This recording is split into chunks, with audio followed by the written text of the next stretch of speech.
Thank you all for coming to the Little Theatre's reading, a tribute to Keki Daruwala. Handing it over to one of the founders, Shankar Milkote, who all of you know. Well, Deepika has said what I wanted to say. So, yeah, we start this tribute to Keki Daruwala, who was a brilliant poet, and those of us in Hyderabad have had the occasion to hear his poetry on several times. To give you an idea of the range of his poetry and prose, the Little Theatre Hyderabad is very pleased to start by reading his poetry. I have selected 3 short poems. I will read the first one now, and I will read the other 2 when Arundhathi and Menka also read. This is from a 2000 collection called Night River, and it is a lesson on poetry collections as well as a lesson on poem. This one is called Exile and the Chinese Poets for Diana. When they travelled down the night river, they became the night river, adjusted to the currents as if they were born to the galleys, the Chinese version. Lived with the moon image mirrored in the waters as it sloshed and glided along with the boat. Saw on either side the starfall on the endless plains. Exile lay south and sometimes north. Wang Jian, as he journeyed to what is now Vietnam, found to his amazement half the towns unwalled, and what passed for market squares, a swarm with long-haired tribes, saw mists rise from the swamps smelling of mold, saw fires flicker through the thick veils of night rain.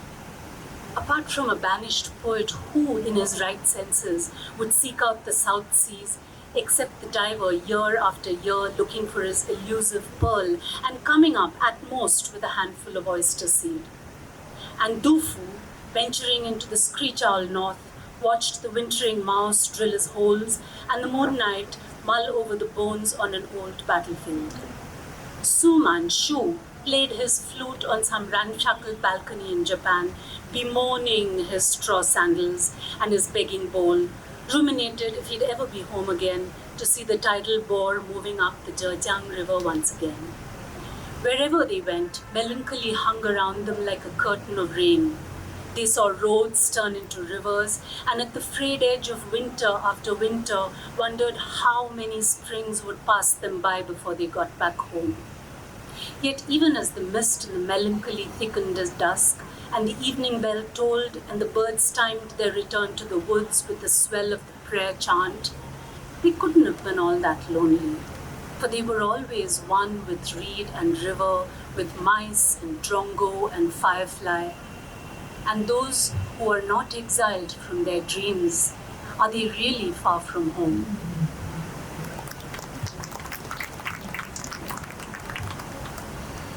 If you've ever had the comic misfortune of being in court to fight anything, you might relate to this. District law courts. A briefcase thrown out of a colliding car, a hacksaw left by a fleeting intruder, a pipe gun, a projectile, sealed envelopes bigger than headstones on a grave, exhibits all. A table with 2 drawers missing, from which a cobweb billows out like a snail, like a sail. Dust drapes the ventilators with its pulverous browns. The law and the dust here are exhibits A and B. Khas blinds enclose the verandas where the voice of the court crier splashes names from a water skin. A lizard probes the nostrils of a leaning carbine, and yet the carbine doesn't sneeze. A ceiling fan creaks around its arthritic bolts. Black-jacketed lawyers and black-robed judge munch away at the body of law.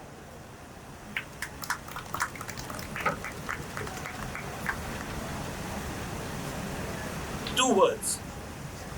Manzil and destination are two words that mean the same thing.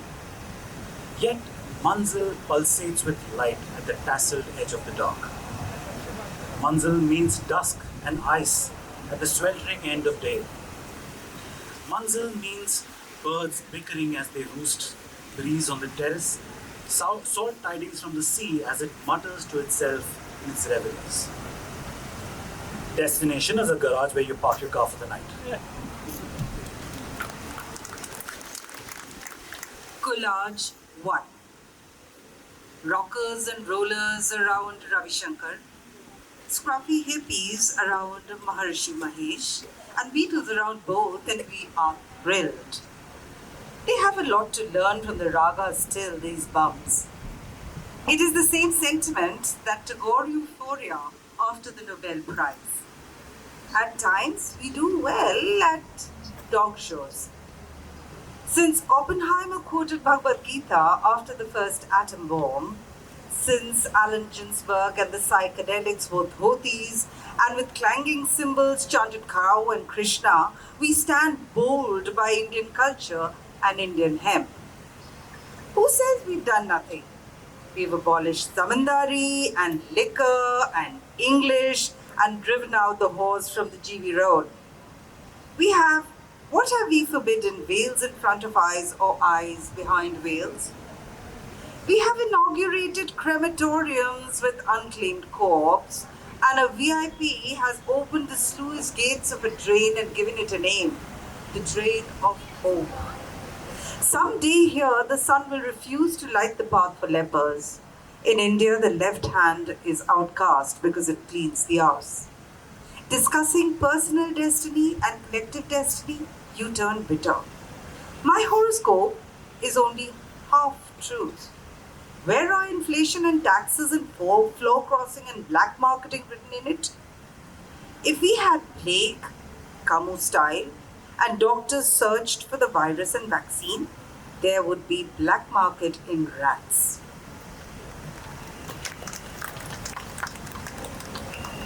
Don't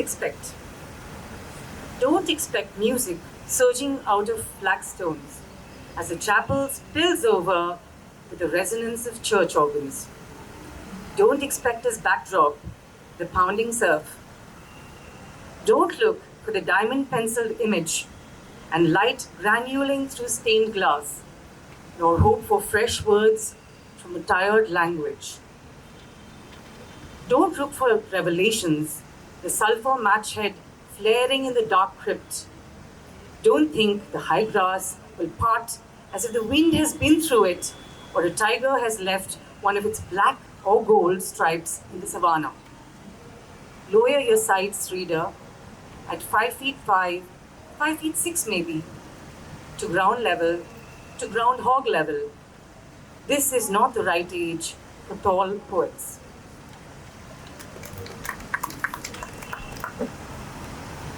The battle of curses.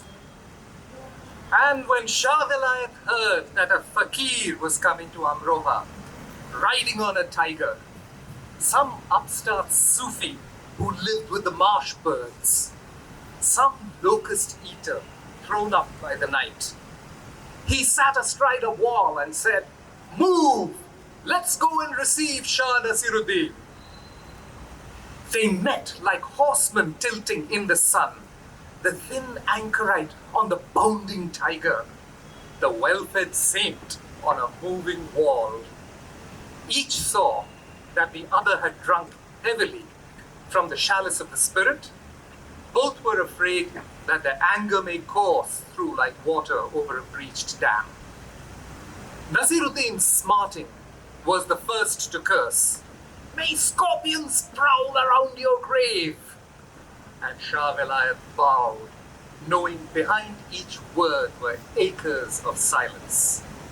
But he took the bite out of the curse, saying, "Yes, but the scorpions will not sting." Now it was Shah Vilayat's turn, and he swung the spiced mace of his curse and cried, "Asses will roll on your grave!" Stricken, the anchorite replied, "Yes, but the area will be free of their turd." So the scorpion glides along the palm, spider soft. And if an ass is missing in the surrounding hamlets, the owners know where to find it.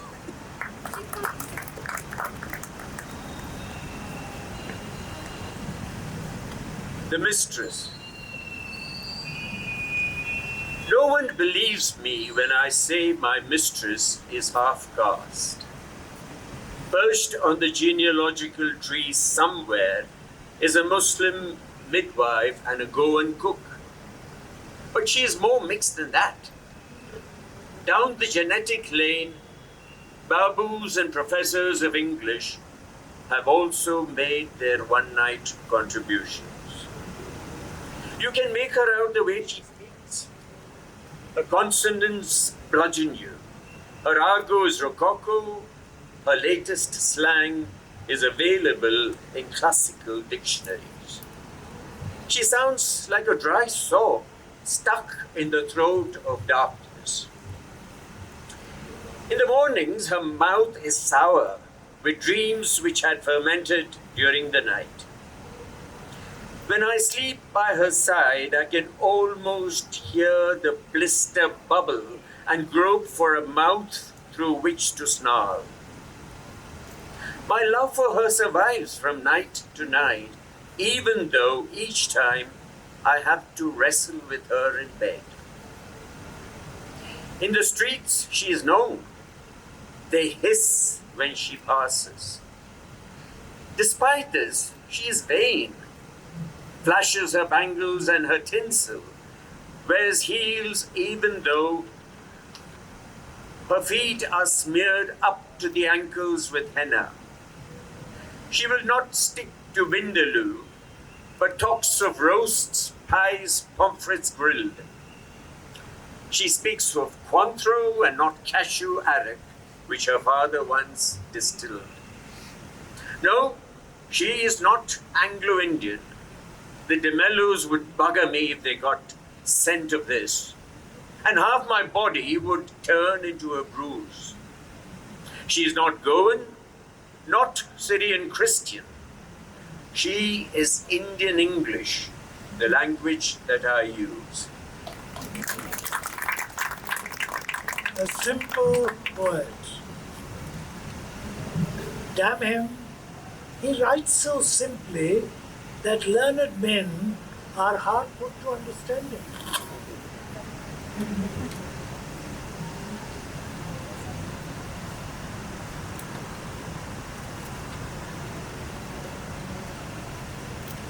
History. History always came from the north. It generally had an aquiline nose and browner hair and a lighter tone of skin. I've forgotten the color of its eyes. History always came on horseback, clad in breeches, stinking of unwashed bodies, holding stronger thewed bows and spark and powder and matchlock. The horsemen were always hungrier. The look in their eyes so intense it drilled a hole through the mountains. Screened by hedges and thick woods and their own uncombed hair, the peasantry watched as if they would have if a herd of wild elephants had passed. Returning to their villages unconcerned, they put a fresh coal in the hubble-bubble and warmed their hands before the chaff fires. Until the village was raided, that is, and the grain bins were emptied, and men were drafted to carry loads, and the younger raiders laid their hands on the trailing hair of fleeing women. In the meantime, the bigamous or trigamous Raja, while countering the intrigues of his oldest wives against the latest addition to the harem, was left with no time for strategy. The astrologer too had kept him busy, sidestepping the malefic Rahu, and avoiding the shadow of Saturn on the sundial of your horoscope can be a full-time job. After imbibing some hash, the Raja's infantry and elephants charged pell-mell. The matchlock made a hash of their advance, and the pachyderms turned trumpeting and trampled the men. Then the enemy cavalry attacked from the flank, and no one knows if the Raja died or fled. History loses interest in defeated kings. But there was no crossroads here and no going back. You came across the mountains and settled down, and the buffaloes calved and the water pails rang faintly as milk from the udders hissed into them. The woman bore children year after year uncomplaining, and the boys brought the cattle home into the evening, and the woman brought the firewood. But what of the dry leaf fires and sulphur dawns, and sunlight buzzing on a moth's stained glass wings? And the drummer boy who fought with the landlord and ran away to become a bandit? And the pretty girl, village girl, who eloped and was later found in a city brothel? And the missing Nautanki dancer who was found in the Swami's bed, the Swami often photographed lying on a plank of nails, and his acolytes who were furious, not because they discovered his liaison, but because they'd never known he had a proper bed, and the shikari who came for jungle fowl, but lost his shotgun and his right arm, because the cow herd took him straight to the tiger's lair. This too was history, though no one ever wrote it.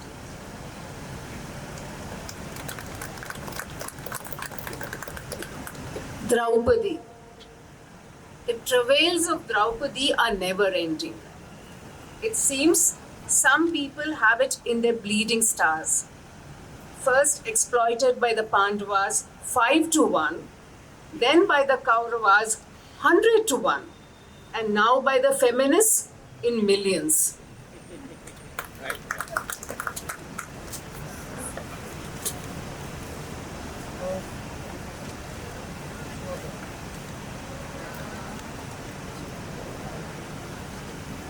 Of Muhammad Ali Pasha. We had been into the El Gabal citadel and the military museum housed inside. Walked past prints that showed Thutmose and Rameses crushing their foemen under chariot wheels.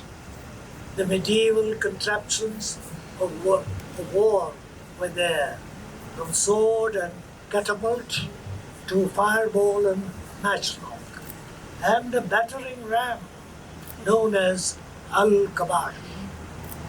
After walking past history, at least the official version, from thrashed crusaders and Louis IX led captive before Saladin to modern campaigns, Yemen in the 50s and the Yom Kippur War, we came to Muhammad Ali Pasha Mosque, and the guide took us over the great man's house.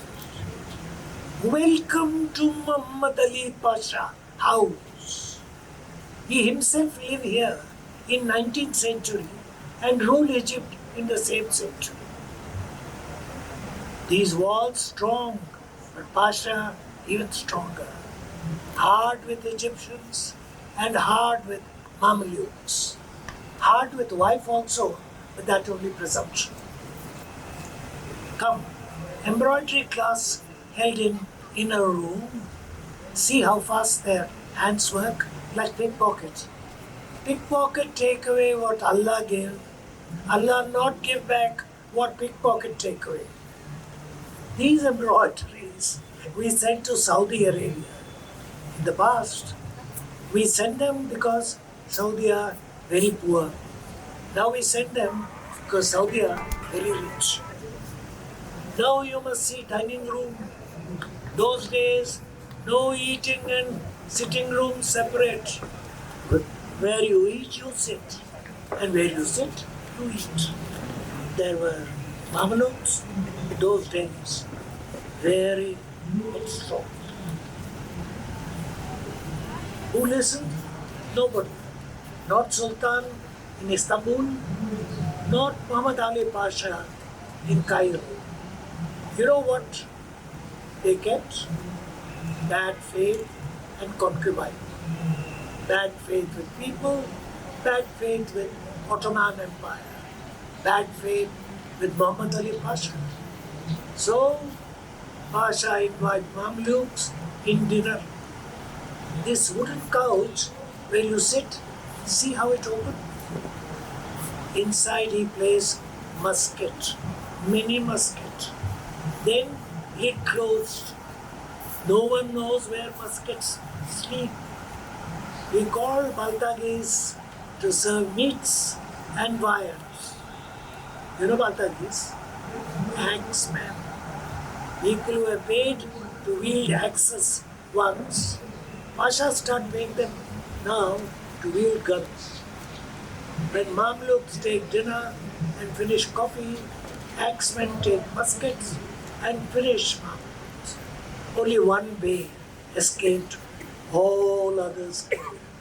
Muhammad Ali Pasha, very clever man. News from Osama, which is a poem that deals with elections. Just a trifle late for our country where we've just finished our general elections. News from Osama. When elections were held in Saudi Arabia, Osama bin Laden won handsomely, beating Saad and Faisal and other clan chieftains hands down. When President Musharraf's disinformation minister brought him the news with no distortion for once, the president asked his ADC to switch on his philosophic expression. The ADC had a switch for each expression on the president's face. The pro-jihadi grin, the anti-mujahideen grimace, the benign pro-freedom fighter smile, the pursing lip pro-democracy frown. Hearing the news, the president gave a philosophic nod saying, Osama's victory proves that votes and terror are linked. You see now why our great democrats, Ayub, Yahya Khan, Ziaul Haq, never trusted elections. The minister wouldn't leave. He coughed and shuffled around. And eventually Musharraf asked, he of Hilali Pakistan, with medals reaching from his chest to the left of his crotch, that being his only brush with leftism, do you have any other information, Minister? The minister coughed some more. We held an election in Karachi as well, Janab. Here too, Hazrat Osama, peace be upon him, won hands down.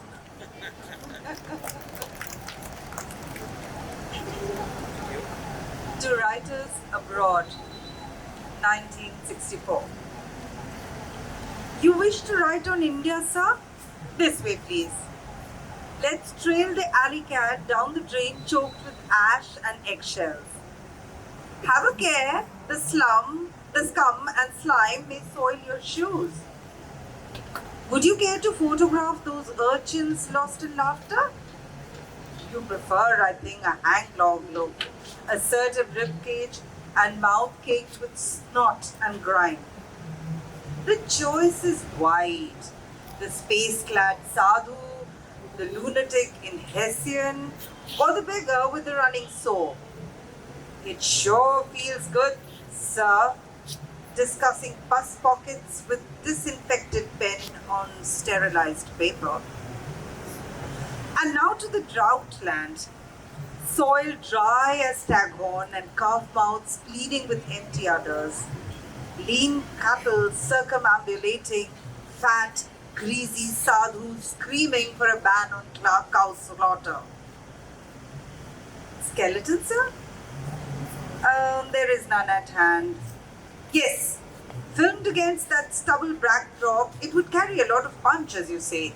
But right now, I can't even turn out an honest corpse, orifices crawl with ants. And then to the street crossing where the cobra sways to the wailing serpent flutes, a flash of coils in the basket as the charmer throws his turban over it to keep them quiet. If you are looking for stench, sir, you'll find it in his armpits. To a Palestinian poet, you claim your vineyard has been robbed. If the vineyard is robbed, then the wine is theirs. If the wine is theirs, so is the intoxication. But then, what are you left with without vineyard, wine, and intoxication? You were born east of Accra in Galilee. You were a kid in 1948. In your innocence, you're still a child railing against your destiny, against the pitiless heavens. In Urdu, the sky or falak is always pitiless. I don't know how it goes in your language. Your destiny had a travel pass which took you to unknown lands. Unknown in the sense that you looked for your home there and didn't find it. The years had nothing much to teach you, for you knew already that it's not the desert that can destroy your vineyards. History can too. Your chant was exile. Your blood was exile. Your bread was exile. I can see your blood curdle and turn thick as Turkish coffee when you think of exile.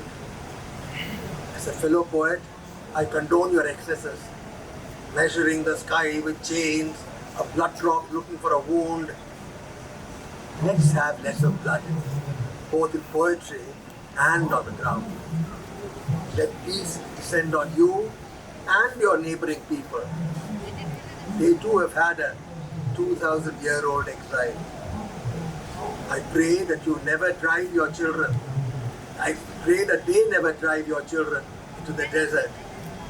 And may your children never drive them into the sea.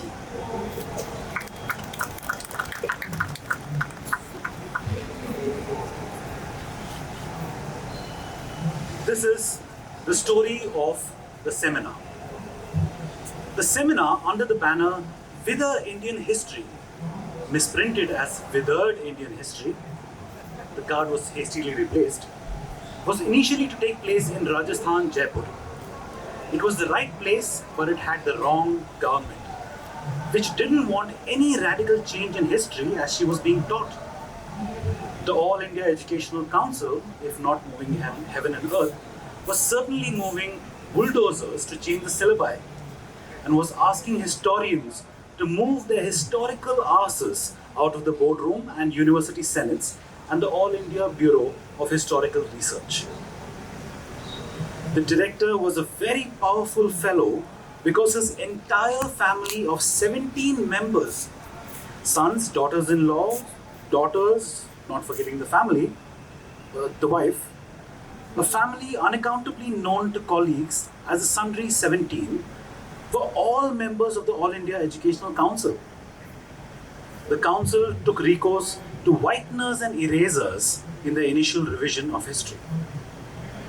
They erased the word beef wherever they found it in relation to Vedic India and replaced it with mutton. That was, of course, a triumph of sorts. They said that the Aryans never came from the north, but like arhar ki dal and moong ki dal, sprang from the soil itself. Guys who had got their PhDs on how the Aryans had crossed the Hindu Kush, whether in chappals or khadauns, barefoot or in rope sandals, and whether they had eaten sattu or venison, or whether they had bitten into their cattle, were quite worked up. There were vague rumors that the council would revoke their doctorates.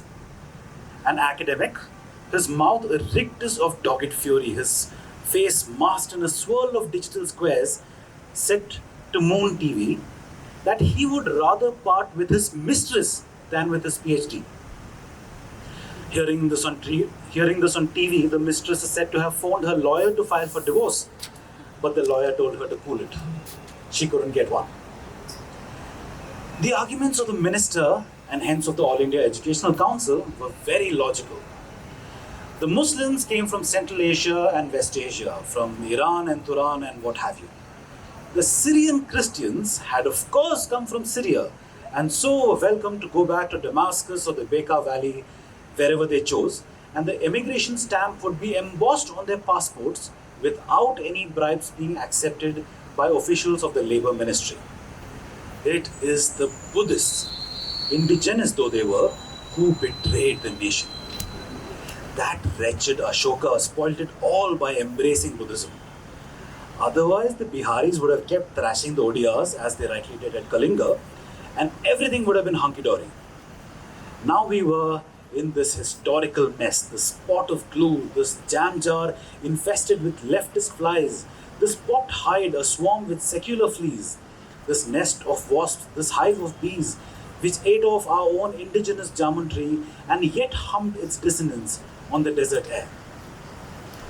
The argument was so succinct, persuasive, so cut and dried, it was a logician's dream.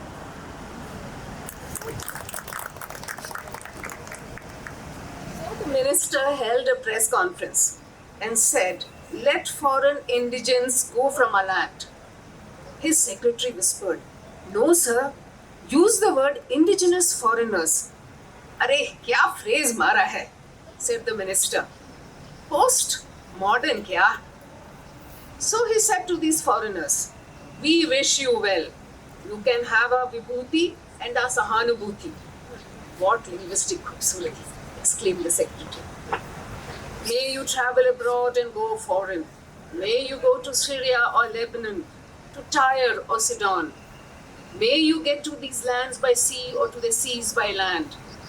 May you not get copped by the Copts or bruised by the Druze. May you alight on some gentle Alawite. May you not cringe before the fundamentalist fringe. May you eat pakwan at the hands of the Ikwan." Then he looked up at the sky. "But may they leave Bharat, hey Bhagwan." Even as Dhanji Shaw was leaving for Jaipur, a telegram arrived that the venue of the seminar had been changed to Guru Nanak Dev University at Amritsar. A friendly Akali government was ensconced in Punjab. He reached there and they took him to the university guest house. "No liquor shikar here, sir, except vodka," they told him. "And why do you allow vodka?" he asked, a little puzzled. "Because it looks like water, ji," they said and laughed. Dan was careful and went without a drink that evening. Next morning, Dr. Gurmeet Singh Gill joined him for breakfast. Gurmeet was there to preside over the first session and in fact all sessions of the seminar. Dhanji Shaw asked politely, "Will you have some tea?" "That is precisely what I don't want, ji," was the answer. "Coffee?" "That is precisely what I don't want, ji. I will have lassi." The minister had not.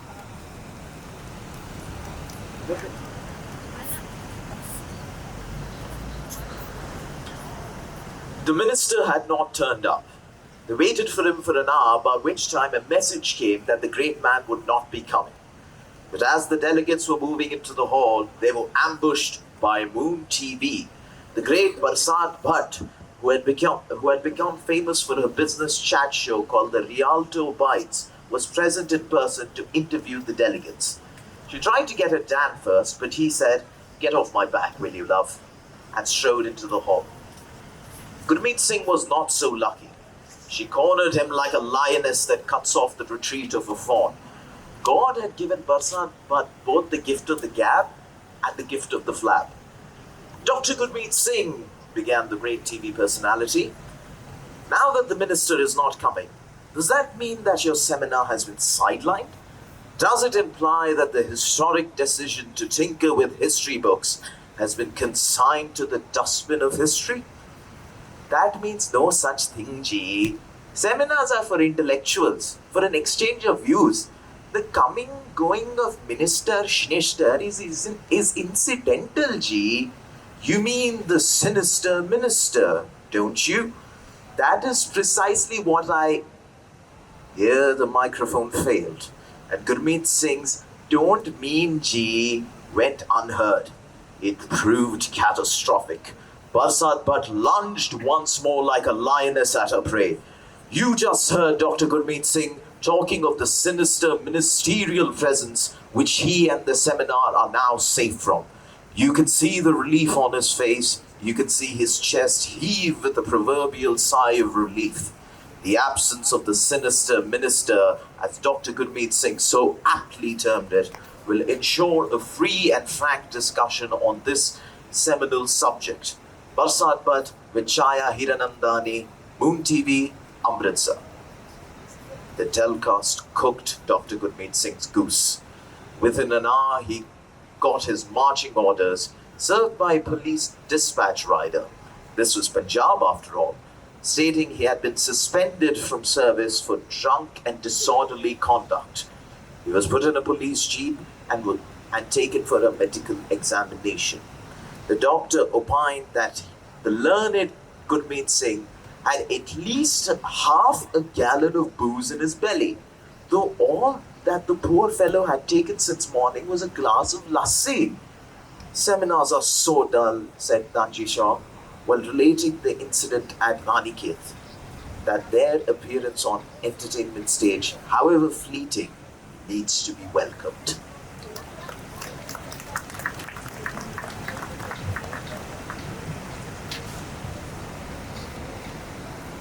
Gujarat, 2002. There's blood on the streets, so many dying and the dead, that dark-grained newspapers squint with red. Fire and skin turn into one blinding sheet, and in any weather, life and charred skin will peel together. Boards are warped, the steel blackened. Inside, there's a mother in travail, there could be a bride.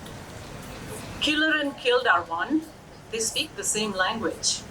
The vocabulary of guilt has a circumference and a center. Gasoline alights with a splash everywhere. Knives hiss with the same silence where they enter. Gujarat is not just corruption of an absolute. It has manufactured its own corrupt absolutes. If night fell on Godhra, we are within our rights to unload night of innocence elsewhere. There is no place here for the liar and the lewd. In such times, is lockjaw the best? To be dumb, to be mute.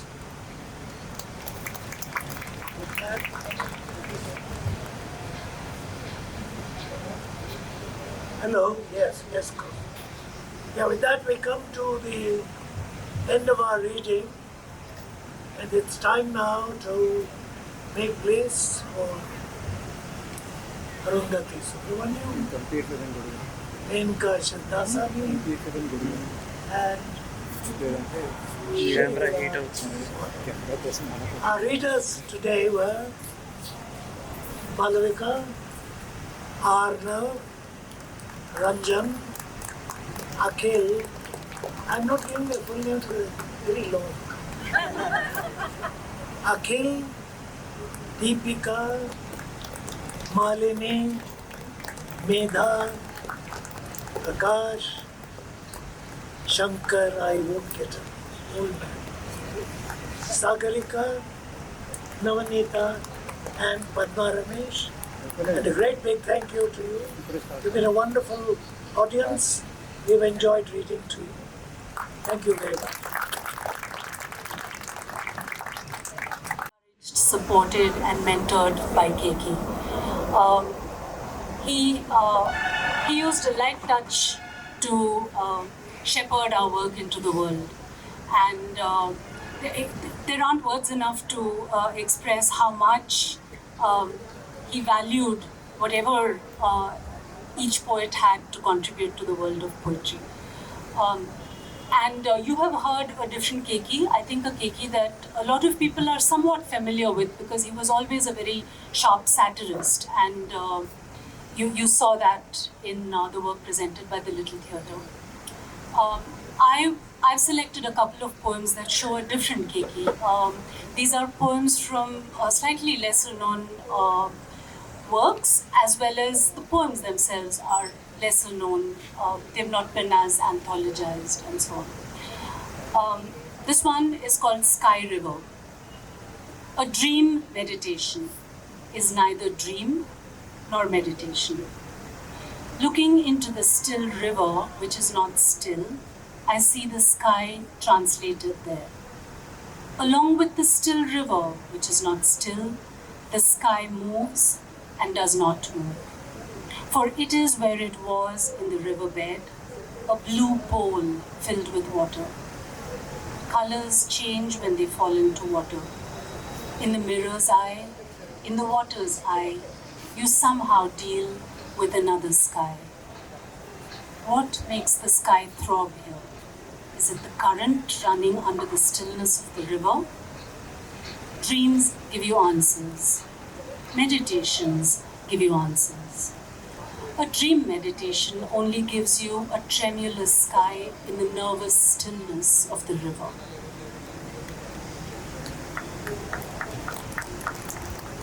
The second poem that I'm going to read is from a longer section that is called the Sappho Poems.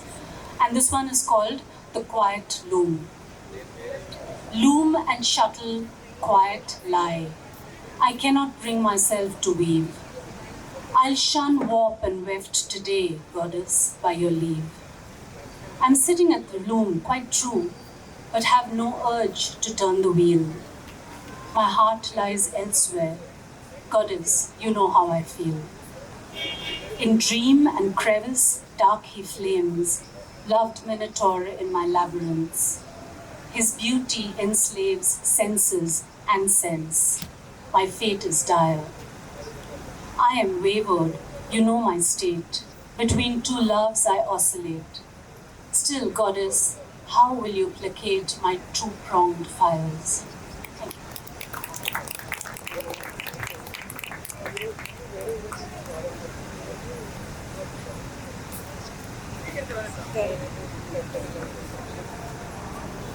Good afternoon. So in 1999, the University of Hyderabad and the Sahitya Academy had a seminar, a very different kind of seminar from the one that we just heard about. And what was different about it was that instead of paper reading and speeches, we were all interviewed on the stage. And the result was this book, Contemporary Indian Poetry in English, which the Sahitya Academy brought out in 2010, 10 years later. And I thought I would read poems that Keki himself read at the seminar. And he was in conversation with Alok Bhalla. So he talks about what made his poems work for him and what he was trying to convey. And these are very long poems, so I'm just going to read excerpts of two poems. The first is Mandva, which he described as being a gentle poem, and to Alok Bhalla's great surprise, because Alok said that there's so much in the sea that is not gentle. But here's what Keki read at that seminar. Mandva. Mostly when I arrive at places, it is winter. Here, it isn't. The sea pants, the islands smolder. The sun is an egg yolk frying in the sky. I have come here not to slake the senses, but to assuage an old thirst for the sea. And so, to this anointed strip of coast, dark with shrub, the beach white with fish scales, girdled by islands that seem to float like pieces of a broken carafe. Slack surf. The tides withdrawn into their private limbos. Hotter than the sun is its reflection in the sea. Obsessive whiteness. Lime-washed shacks gleam in the afternoon. The wave bands of the sea shimmer as we swim. Our landmark on the beach, a rusted anchor. The spiked mace of a drowned sea god. Neither to the shore nor to the deep sea. Drag me. Leave me here among the shoals, anchored. It is a very long poem. It goes on for another couple of pages, so I would urge you to read it quietly. I'll now read an excerpt from Hawk, which he talked about as a metaphor.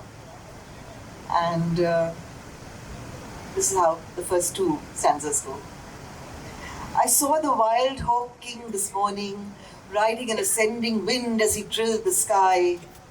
The land beneath him was filled with salt, grass seed, insect, bird. Nothing could thrive there.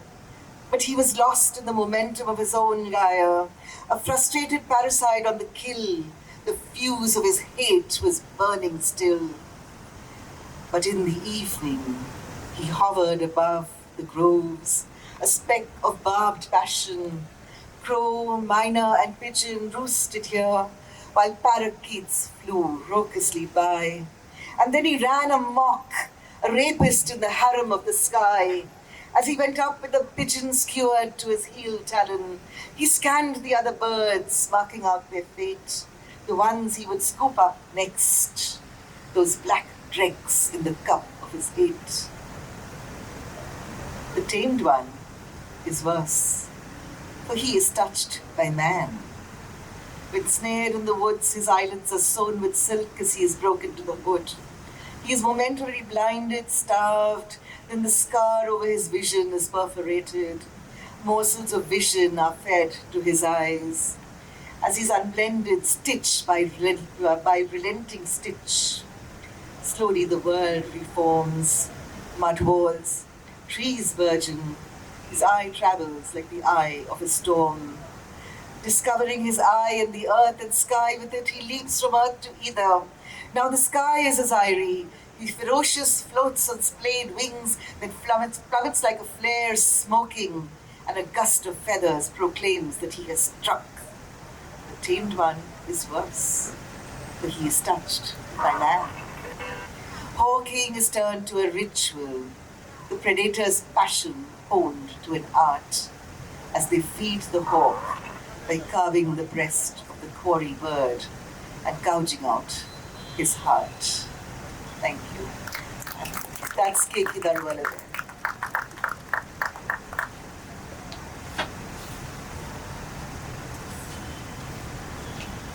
I know that it is very close to lunch, and I'm trying to think of how to approach this session. I know we are short on time, but just taking my cues from the poems that have been read by Menka and Sridala, I want to actually draw attention to what draws me to Keki's work.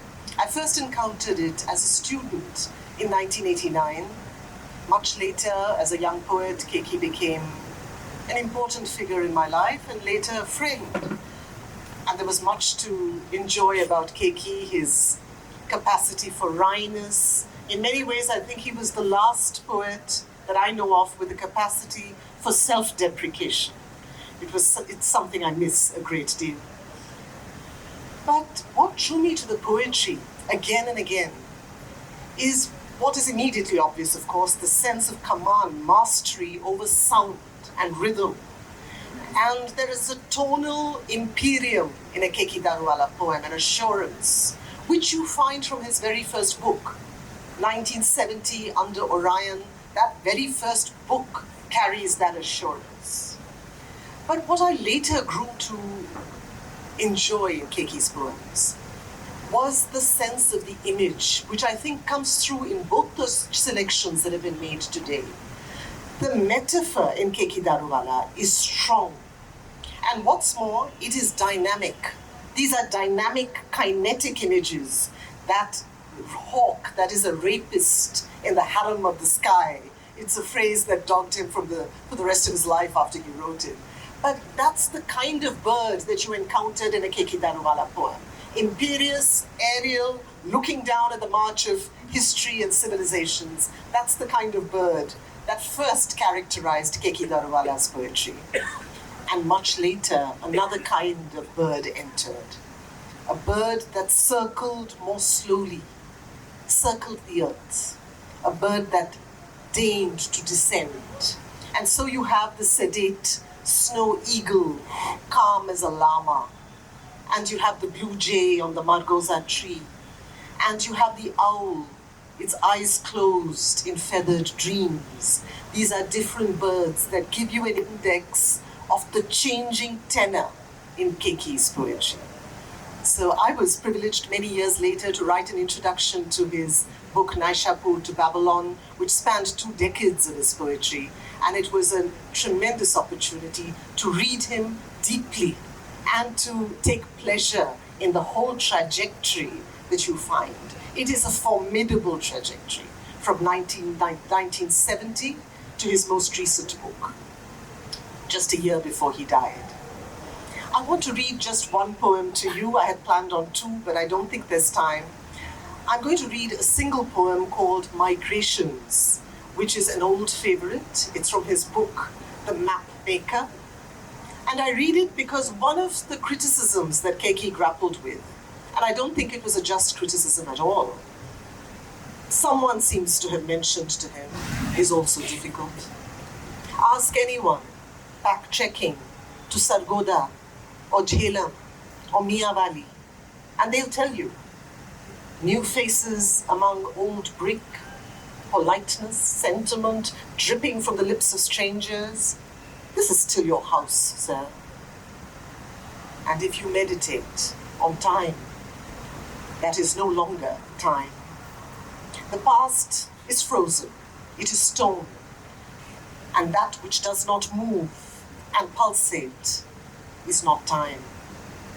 If you meditate on that scrap of time, the mood turns pensive, like the monsoons that gather in the skies but never break.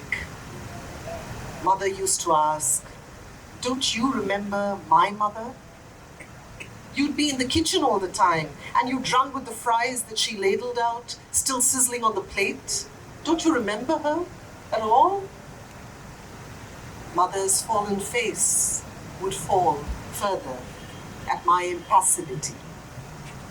Now, my dreams ask me if I remember my mother, and I'm not sure how I'll handle that. Migrating across years is also difficult. Thank you.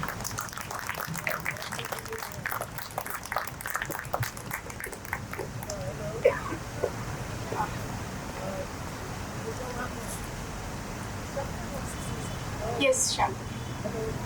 Yeah, I just wanted to say we are motivated to have in the audience of this session Ambassador Isola, a very good lady, Keki, who is a published author. So,